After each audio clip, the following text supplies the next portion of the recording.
यो कथा हो एउटा चरा र एउटा रुखको। एउटा चरा चाहिँ आफ्नो गुड बनाउनको लागि एउटा रुख खोज्दै हिँड्दै थियो र उसले एउटा नदीको किनारमा दुईवटा रुख देख्यो।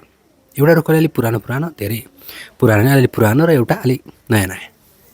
ऊ गएर उसलाई लाग्यो पुरानो रुखमा चाहिँ बस्नु मलाई, त्यही भएर उसले रुखलाई सोध्यो, म तपाईँकोमा गुड बनाऊ भनेर उसले सोध्यो।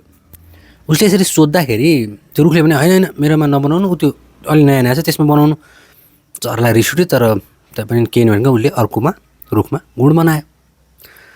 गुड बनाए केही दिनमा नदी बढ्न थाल्यो। नदी बढिसकेपछि बाढी आएर छेउमा जुन रुख थियो, जुन अलि पुरानो पुरानो रुख, त्यो रुख चाहिँ लड्यो। खोडा लिएर गएर अर्को रुख बच्यो। जब त्यो लड्दै थियो, बगाउन लगाइरहेको थियो, तब यतापट्टि जुन अर्को रुखमा चरा बसेको थियो, चराले भन्यो कि मलाई बस्न नदे होइन, खाइस् नि, मलाई नदे होइन। तब त्यो लड्दै गरेको रुखले भन्यो कि हेर चरा, मैले तिमीलाई यसकारण नबस भनेको होइन कि मलाई तिमीलाई बस्न मन थिएन। मैले यसकारण तिमीलाई नबस भनेको हो किनकि तिमीले आफ्नो गुड बनाउन लागेको थियो, घर बनाउन लागेको थियो र मेरो जराहरू निकै पुराना भइसकेका थिए, मरिसकेका थिए। मलाई थाहा थियो कि कुनै पनि बेलामा म ढल्न सक्छु र म ढलेपछि तिम्रो घर पनि जान सक्थ्यो। त्यसै कारणले गर्दा तिमीलाई मैले नबस भनेको। मैले नबस भन्नुमा मेरो कुनै नकारात्मक सोच होइन।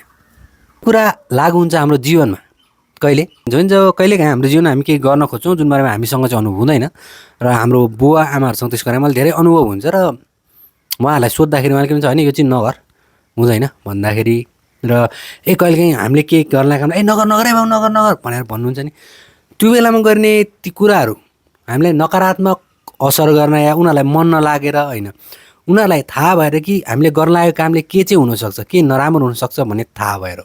साथीहरूले दिने कहिलेकाहीँ सुझावमा त्यो हुनसक्छ।